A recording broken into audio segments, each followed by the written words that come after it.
হেদায়েতের সুস্পষ্ট বর্ণনা আর সত্য মিথ্যা পার্থক্য করার মানদণ্ড, কোনটা সত্য কোনটা মিথ্যা, এটা কোরআন দিয়ে ডিফারেন্সিয়েট করা যায়। কোরআন হচ্ছে Furqan, to differentiate between right and wrong. কোনটা সত্য কোনটা মিথ্যা, কোনটা ভুল কোনটা নির্ভুল, এটা কোরআন দিয়ে যাচাই করা যায়। চিল্লায় বলেন ঠিক কিনা? এজন্য এই কোরআন দিয়ে আমাদের জীবন সাজাতে হবে। কোরআন দিয়ে জীবন না সাজালে জীবন আলোকিত হয় না। কোরআন দিয়ে পরিবার না সাজালে পরিবার আলোকিত হয় না। কোরআন দিয়ে সমাজ না সাজালে সমাজটা শান্তিময় হয় না। শুধু দুর্নীতি দমন কমিশন দিয়ে দুর্নীতি বন্ধ করা যায় না। কোরআনের আইন বাস্তবায়ন করা ছাড়া এই সমাজ থেকে দুর্নীতি বন্ধ করা যাবে না। চিল্লায় বলো ঠিক কিনা? আমার প্রিয় ভাইরা, পদ এবং ধন্যবাদ জানিয়ে শুরু করছি। প্রিয় ভাইরা, আমরা নতুন একটি বাংলাদেশ পেয়েছি আলহামদুলিল্লাহ, নতুন ভোরের বাংলাদেশ। এখন আমাদেরকে ঐক্যবদ্ধ থাকতে হবে, বিচ্ছিন্ন থাকলে হবে না, ঠিক কিনা? আমি প্রায় বলি, যখন আমরা একা থাকি তখন আমরা ব্যক্তি, যখন আমরা সবাই মিলি তখন আমরা শক্তি। আমাদের এই ইউনিটি, আমাদের এই ঐক্যবদ্ধ শক্তিকে আগামীর ইসলামের জন্য কাজে লাগাতে হবে। চিল্লায় বলেন ঠিক কিনা? Specially the Gen Z of Chapainawabganj, the Gen Z of Rajshahi, তোমরা দেখিয়ে দিয়েছ কিভাবে কিভাবে জালেমকে শায়েস্তা করতে হয়।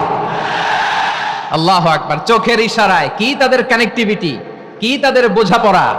16-17 বছরে যেটা করা যায় নাই, অল্প কয়েকদিনের ব্যবধানে তাদের ইউনিটি গোটা বাংলাদেশকে উজ্জীবিত করেছে। চিৎকার করে বলেন ঠিক কিনা?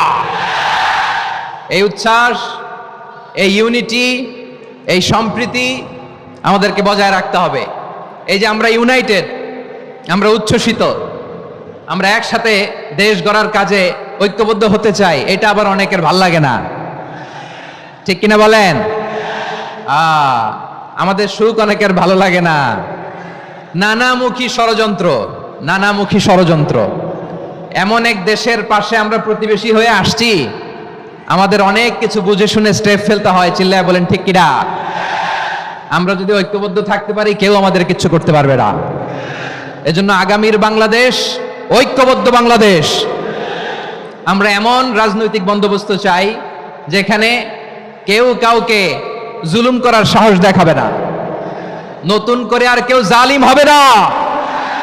নতুন করে ফ্যাসিস্ট হওয়ার সাহসটুকু, দুঃসাহসটুকু কেউ দেখাতে পারবে না। এরকম বাংলাদেশ আমরা চাই কি চাই না?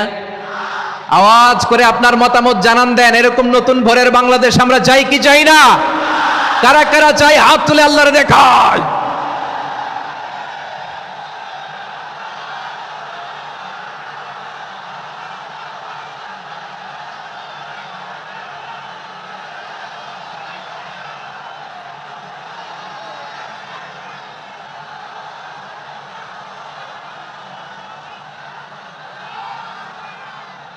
মাশাআল্লাহ, মাশাআল্লাহ। বসুন বসুন আমার চাঁপাইনবাবগঞ্জের ভাইয়েরা। আমরা এই স্বাধীনতার পর থেকে এটাই দেখেছি, লুটপাট, দুর্নীতি, মারামারি, দেশের টাকা পাচার, আছে না নাই? এগুলোর পুনরাবৃত্তি আমরা চাই। নতুন ভোরের বাংলাদেশে এগুলোর পুনরাবৃত্তি না হোক। জোরে বলেন ঠিক কিনা? আমাদের বিশ্ববিদ্যালয়ের ক্যাম্পাসগুলোতে রিসার্চ হোক, উন্নত মানের রিসার্চ, গবেষণা হোক। যেরকম আমরা অন্যান্য দেশে দেখি, যেই ছাত্রদের হাতে কলম লেগেছে ওই হাতে অস্ত্রের স্পর্শ না লাগুক। চিল্লায় বলেন ঠিক কিনা? আমরা নতুন ভোরের বাংলাদেশে বুক বাঁধা স্বপ্ন নিয়ে সামনে আগাতে চাই। এখানে এক রাজনৈতিক দল আর এক রাজনৈতিক দলকে শ্রদ্ধা করবে, সম্মান করবে, এমন নেতা আমরা চাই যেই নেতা অসুস্থ হলে আমরা গোটা দেশের জনগণ জায়নামাজ বিছিয়ে মুনাজাতে চোখের পানি ছেড়ে আমার নেতার জন্য কান্না করবো। চিল্লায় বলেন ঠিক কিনা? এরকম নয়া রাজনৈতিক বন্দোবস্ত আমরা চাই কি চাই না? এক রাজনৈতিক দল আর এক রাজনৈতিক দলকে নিশ্চিহ্ন করার খেলায় মেতে উঠুক, এটা আপনারা চান? আমরা চাই না। আমাদেরকে সাবধান থাকতে হবে, সচেতন থাকতে হবে।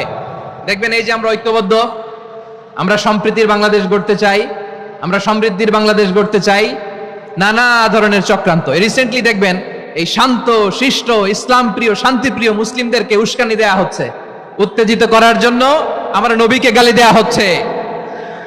আরশের অধিপতি আল্লাহ রাব্বুল ইজ্জাতের নামে এমন অশ্লীল শব্দ ব্যবহার করা হচ্ছে যেগুলো মুখে তোলা আমাদের পক্ষে সম্ভব না।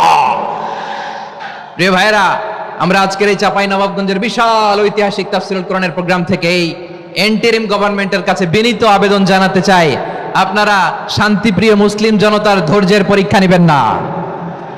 ধৈর্যের পরীক্ষা আপনারা নেবেন না।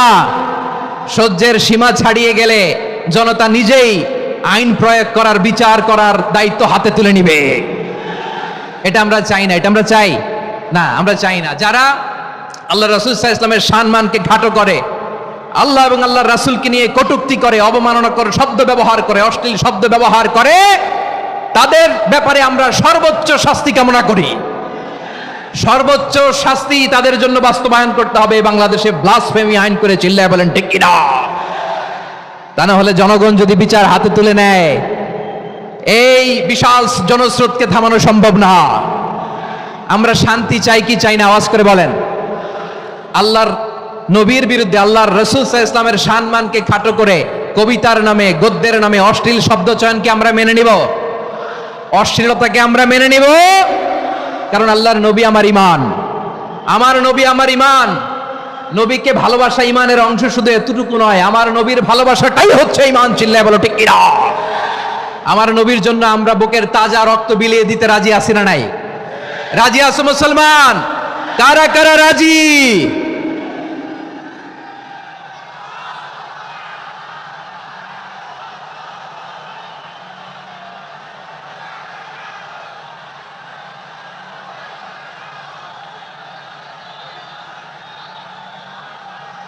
মাশাআল্লাহ, মাশাআল্লাহ। বসুন, থামুন। ফিদাকা আবি ওয়া উম্মি ওয়া নাফসি ওয়া রূহি ইয়া রাসূলুল্লাহ। আমরা আমাদের প্রিয় নবীর জন্য জীবন বিলিয়ে দিতে রাজি। চিল্লায় বলেন ঠিক কিনা? এজন্য ইন্টারিম গভর্নমেন্টের কাছে আমরা বিনীত আবেদন জানাই, দেশের পরিস্থিতি আরো নাজুক হওয়ার আগেই যারা এই সমস্ত অবমাননার সাথে জড়িত তাদের বিরুদ্ধে কঠোর শাস্তির বিধান জারি করতে হবে। আজকের এই বিশাল তাফসীরুল কোরআনের প্রোগ্রাম থেকে এই দাবি জানিয়ে আমরা মহাবিশ্বের মহাবিশ্বয় মহাগ্রন্থ আল কোরআন আল কারীম থেকে আলোচনা শুরু করছি। আওয়াজ করে পড়ুন ইনশাআল্লাহ।